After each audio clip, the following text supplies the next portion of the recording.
I've been meaning to get back into covering indie games for a while now, and I figured a good way to do it would be to show off some demos that I've been playing recently. I've tried to vary up my choices here and cover a range of genres and styles, not just survival horror. We've got a first-person shooter, a Game Boy-style adventure game, a farming simulator. Let's just jump right in. Here are 5 indie horror demos that you can play right now on Steam.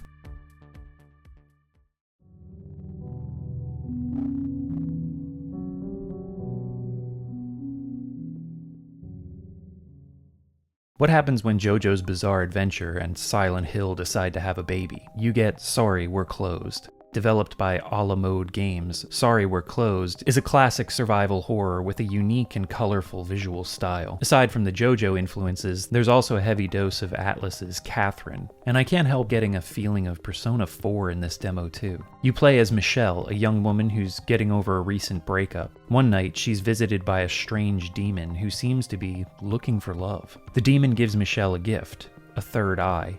And soon she finds the doorway that usually leads to her apartment rooftop now leads to a dingy subway station.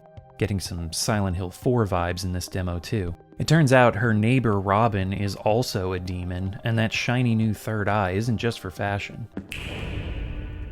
This is the main mechanic in Sorry We're Closed, and it has several functions. Michelle can open it to witness past events and get the lowdown on what's happening in these distorted versions of reality that she finds herself in. That isn't all it's good for, though. During exploration, Michelle can open her third eye to see the normal state of the environments. This allows her to search certain spots that are inaccessible in the demon world, or allow her to bypass obstacles that would otherwise damage her. The third eye is useful in combat, too. Whenever you ready a weapon, things switch from third person to a first person stationary view. You attack enemies like this, in both melee and range, and they can be damaged anywhere you hit or shoot them.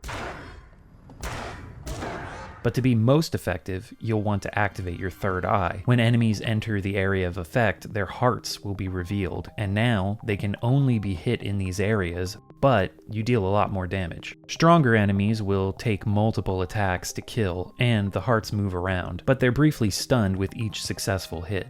Getting in a string of attacks feels satisfying, and the whole risk versus reward combat style works really well. You need to let enemies get close to you to do the most damage and conserve your resources. There are a few different weapons that you'll collect throughout the course of the demo. First is an axe, but you'll also find a Hellhound pistol, this demonic living weapon. Towards the end of the demo, you'll pick up a shotgun version as well. The visual design here is fun and inventive, dripping with style. I love this save menu. I like how the inventory is structured too. Equipment, items, artifacts, and recovery items all have separate sections with their own limits, so it makes inventory management a bit friendlier. Also, only having 3 healing item slots keeps you on your toes during combat and exploration. Not sure if there's going to be a way to increase these throughout the game. As for the actual gameplay loop, this is classic survival horror. Hunt for items to unlock doors, solve puzzles, and progress. All of it is well paced, and the level design is pretty good in this early slice of the game we're given. The draw here is going to be the funky visual style for sure, but I'm also interested in where the story is headed. The demon who gave Michelle her power seems to be searching for love and adoration, which is an interesting twist, and it'll be cool to learn how this weaves through the narrative. There are also several other characters introduced in Michelle's apartment building that I want to see more of. There's a good deal of humor here, and I like the vibes these characters were giving off. This demo did its job and enticed me to want to see more. Come for the unique, colorful visuals, stay for the tightly designed survival horror gameplay, with a twist. Sorry We're Closed feels like it's shaping up to be something special.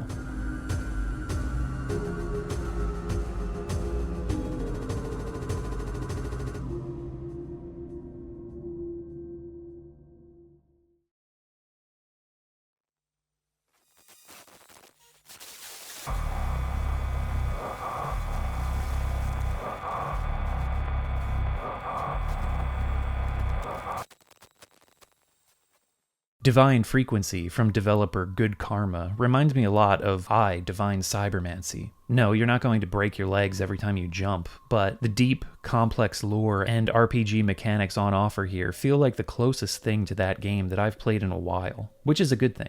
Made in GZ Doom and starting life as a total conversion mod, I've seen a lot of articles and other videos compare it to System Shock and Bloodborne, but I couldn't shake the eye comparisons out of my head as I was playing.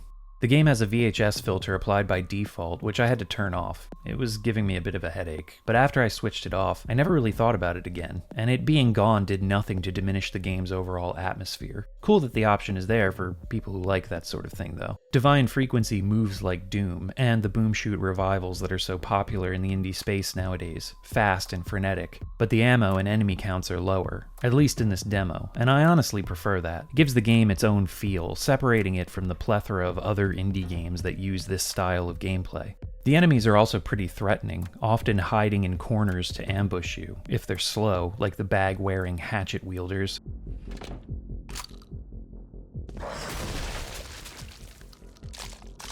But then there are these super fast facehugger looking monstrosities that never fail to send my mouse flailing.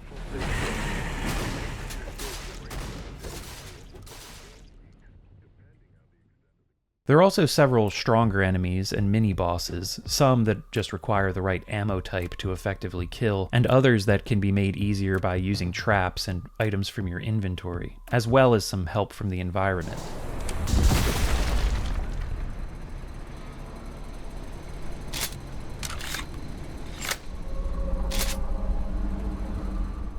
I'm not the most well-versed when it comes to these types of games. I've played my share of Doom and Quake. Blood is one of my all-time favorite FPS games, and I've dabbled in some of the newer games inspired by those old classics. Ion Fury, Selaco, Cultic, all amazing games, by the way. Divine Frequency feels different, though. I loved the suffocating atmosphere. The environments are dirty and dark, and I mean dark. Like, can hardly see the gun you're holding in front of you dark. You get a lantern which runs on oil that will need to be replenished. It's pretty forgiving though. There are just enough places to refill scattered throughout, so you feel cautious using it, but never like you're going to be stuck in the all-consuming blackness. There are candles that guide your way through the sometimes labyrinthine areas, but there are many intentionally confusing paths. To the level designer's credit, it seems daunting and disorienting at first, but I never got lost, which sometimes happens in these sorts of games. And any path I took always led to either extra items and ammo or a way forward. Somehow. The level design is very clever, and you constantly feel like you're making progress, never treading water. The game's backstory deals with interdimensional travel and other wonky time-space shenanigans, so there's always something strange to discover. Abrupt teleportations, doorways standing on their own in the middle of vast spaces, an otherworldly black and white hallway, or just a hole to fall down.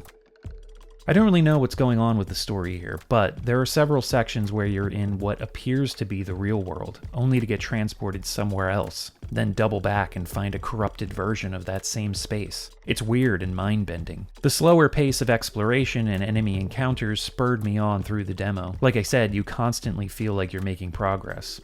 Then there's the boss fight, a Souls-inspired slugfest that's going to put your mastery of Divine Frequency's dodge mechanic to the test. Once you get the hang of things, it's a satisfying challenge. It feels like there's a lot of competing mechanics thrown at the wall in Divine Frequency, but they all blend together so smoothly. Again, another really well put together demo, showing off just enough of its mechanics and storytelling to pull me into things and make me want more. Divine Frequency may seem like just another boomer shooter revival on the surface, but I think a lot of players will be surprised by this one. I'm really looking forward to the completed game.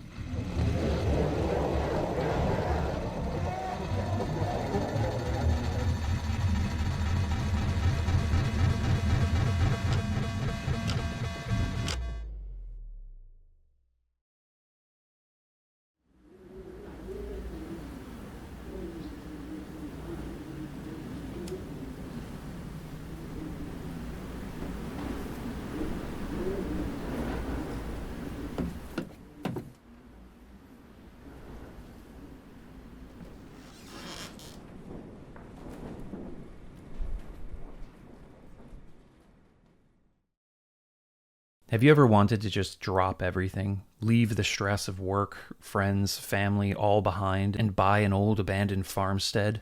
Spend your days living off the land, bound to nothing but nature, and the occasional shadowy figure that haunts the woods at night?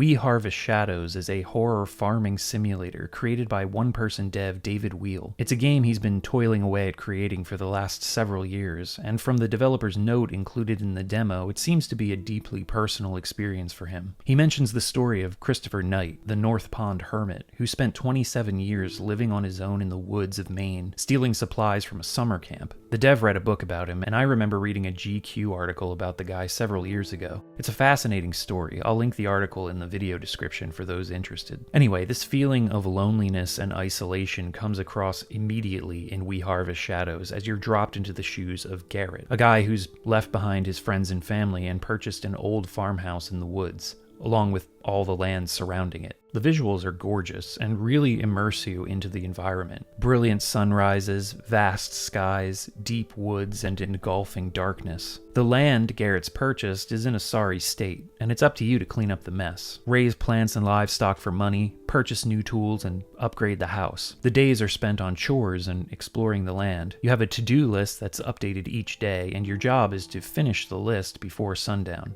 The farming simulation aspect of the game is addicting. Much like the Harvest Moon games, there's a trailer in the yard where you can put items in exchange for money. Tomatoes you've grown, eggs you've collected, once you've built yourself a chicken coop and bought some chickens, logs from trees you've chopped down, rocks, old scrap metal from the barn. Scrap metal collecting is where the real money is too, so if you want to save up for that fancy rifle, you'll be making a few treks there. A catalog on the table outside allows you to purchase new equipment as well as upgrades for your character, like more stamina, better carrying capacity, faster run speed, and so on. You also have a build book that allows you to create new things for your farm, like the aforementioned chicken coop, as well as fences, gates, chicken wire, which the chickens always seem to escape from somehow.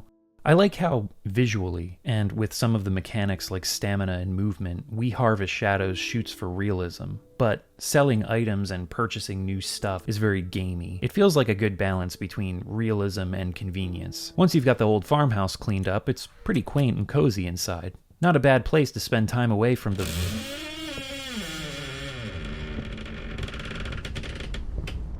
Huh. Well, we'll just close up this window and shut that door. It's an old place, house settling. These things happen. Basement door is rusted shut after all.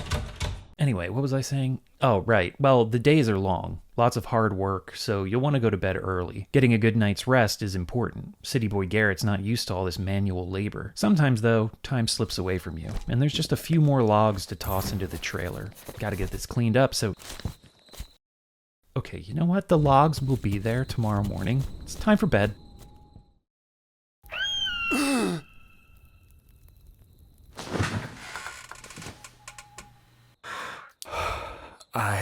I guess I'll take a quick look outside.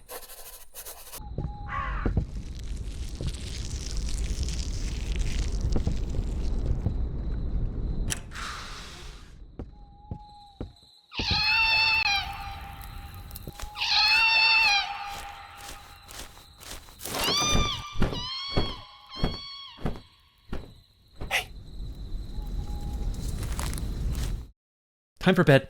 So, yeah, seems like you're not as alone as you thought in these here woods, and as the demo progresses, things get increasingly more dangerous, especially once you purchase that rifle. An eerie painting in the house will clue you in on Garrett's mental state, as well as the amount of danger he's currently in, which is a neat, subtle mechanic.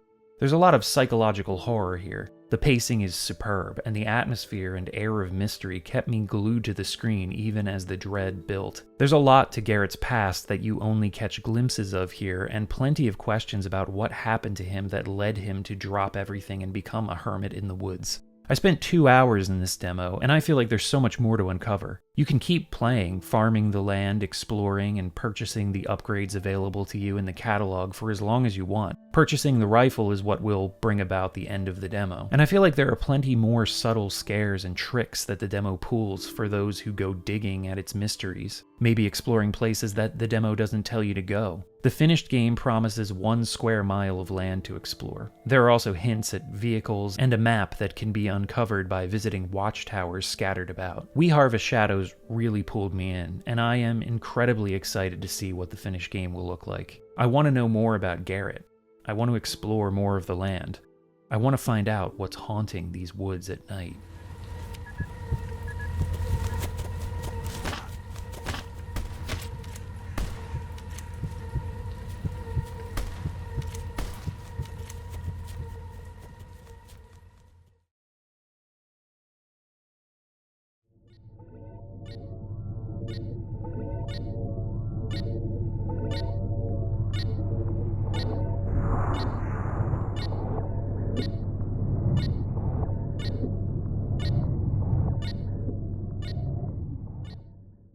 Moving on, we have Death in Abyss from developer Agelvik. Horror-themed shoot-em-ups are few and far between, but I've always felt like there should be more of them. The Twitch gameplay and high difficulty just seems like it would meld perfectly with an oppressive horror style, and here comes Death in Abyss to make this dream a reality. Making use of the 6 degrees of movement from something like Descent, the game places you in the black emptiness of the ocean, fighting gigantic abyssal monstrosities. I mentioned Descent, but the open space as well as the lock-on and boost mechanics make this one feel closer to the PS1 classic Omega Boost. And anything that can capture the feel of Omega Boost is alright in my book. Death in Abyss nails its atmosphere, weird, dark, and suffocating, yet the freedom of movement offsets this oceanic emptiness. The game has a low poly look that reminded me of R-Type Delta or Einhender. The design of the ship is interesting, with moving wings like the ship itself is a living thing. Like the best shoot-em-ups, Death in Abyss has very simple mechanics that are easy to learn, difficult to master. The gameplay is frenetic, forcing you to make full use of your homing attack as well as your regular pea shooter. The movement feels silky smooth and satisfying, and the cooldown mechanic on the boost is a nice touch. You need to constantly be on the move, but you also need to be measured with your use of it, otherwise you'll end up overheating and be a sitting duck for these aggressive enemies.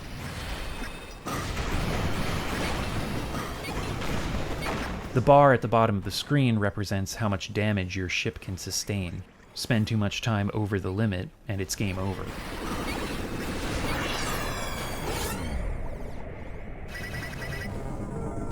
Destroying larger enemies repairs your ship slightly though, so there are some forgiving elements to the gameplay.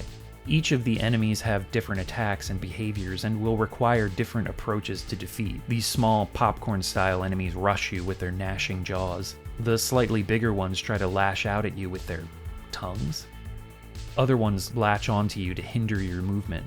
As things progress and a larger variety of enemies are introduced at the same time and mixed and matched, it's going to take some strategizing to survive.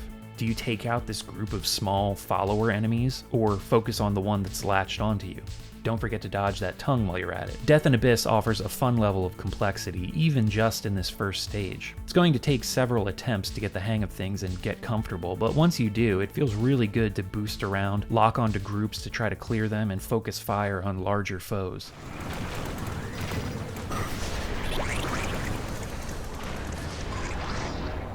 It's an addicting little shoot-em-up that wraps you up in its gameplay loop as you inch closer and closer toward the completion percentage. This demo already has good pacing and enemy variety, and I'm curious to see what the rest of the game is going to look like, and how much variation we're going to get in the finished product. Again though, just the fact that Death in Abyss takes so much from Omega Boost and nails the feel is enough for me. Add in the creepy enemies and dark atmosphere, and it only sweetens the deal.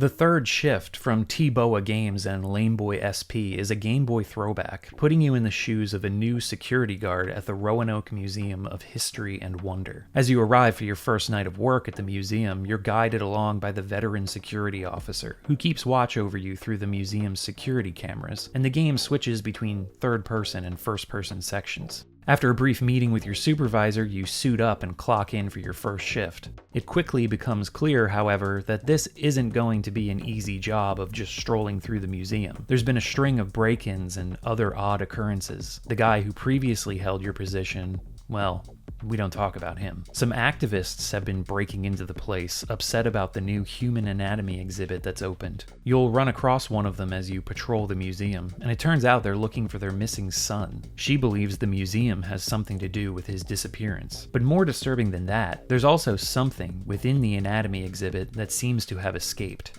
And maybe the locals have the right idea protesting this new human anatomy wing. A bunch of wax statues representing the various layers of human tissue is one thing, but what the hell is this? This is a human anatomy exhibit, right? And this thing is passed by without any commentary from your character. I like the slow build here. You can kind of see where the story is heading, but the atmosphere and the exploration keeps things engaging. It seems like it's gearing up to be a fun, schlocky B-movie style story. The devs even put out this live-action trailer for the game, which is what drew me to it in the first place. A museum in need of security.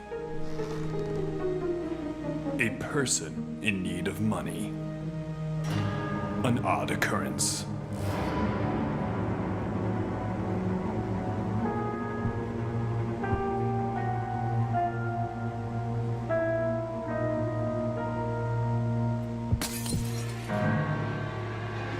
I don't think I'm alone in here. Yeah, I hear ya.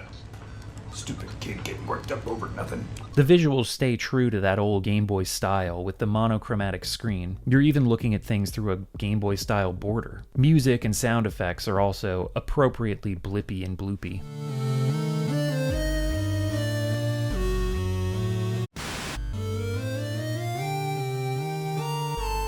The gameplay is simple and based on item collecting and puzzle solving. Exploring the different wings of the museum and uncovering its mysteries is intriguing as you find new items and gain access to new areas and shortcuts throughout. The different parts of the museum all offer their own puzzles and other surprises. I also like the switch to first-person point-and-click style to hunt for items and clues, as well as solve puzzles in certain areas. There are even some first-person encounters with enemies along the way.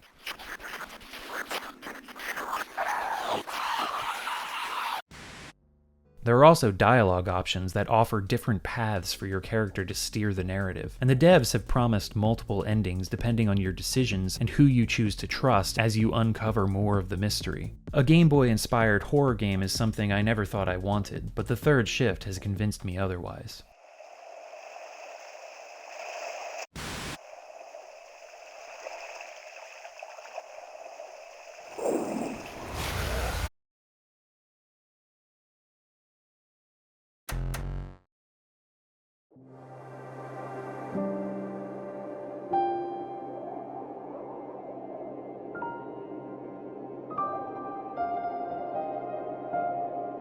I like to include a bonus game when I do these lists, and while this one may not be a horror game per se, it still has a dark and lonely atmosphere that immediately drew me in. Lorn's Lure, from developer Rubeki Games, is a movement-based climbing game where you play as an android who's been lost inside a megastructure for over 200 years. The story setup and the gargantuan size of the environments immediately brought to mind Tsutomu Nihei's Blame, or Blam, manga, which is one of my favorite series. The huge, towering, haphazard structures make up a playground for you to run, jump, and slide through. And exploration only opens up even more once you get the climbing picks, allowing you to scale walls and access areas that were previously inaccessible. There are several hidden collectibles, as well as out-of-the-way nooks and crannies for you to find. Scanning certain things in the environment will give you crumbs of story and lore that help to build out this world. The quick and easy reset button, as well as the generous nature of the checkpoints, make exploration and experimentation fun and never frustrating.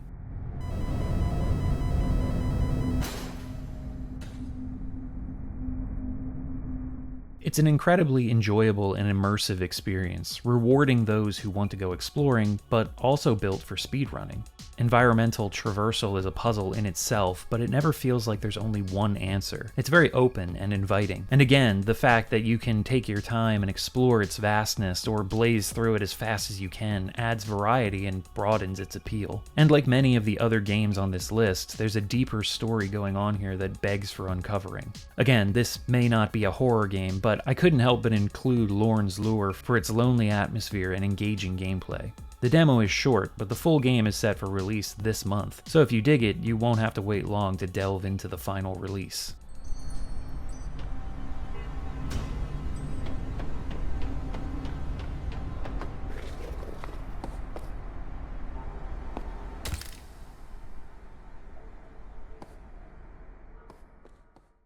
So there you have it, 5 indie horror demos, and one bonus that's not quite horror, but I couldn't not include it in this video because I enjoyed it so much. All of these games have demos available on Steam, and I've linked to their pages in the description below. Give them a look and a wish list if any of them piqued your interest. And let me know in the comments if there are any other indie games you know of that you're looking forward to, whether they be horror or any other genre. As the AAA industry continues to eat itself alive, indie devs are the future of video games, and they deserve all the attention they can get. But that's it for this video. If you enjoyed it, give it a like, share it with a friend, and subscribe to the channel if you haven't. Usually I do deep dives on retro games, but this time I wanted to cover some indies because I spend a lot of time playing and supporting these games too. Special thanks to all my supporters on Patreon and the YouTube members. You're all awesome. Next time, we'll get back to the deep dives. Thanks for watching, and I'll catch you then. Dungeon Chill, out.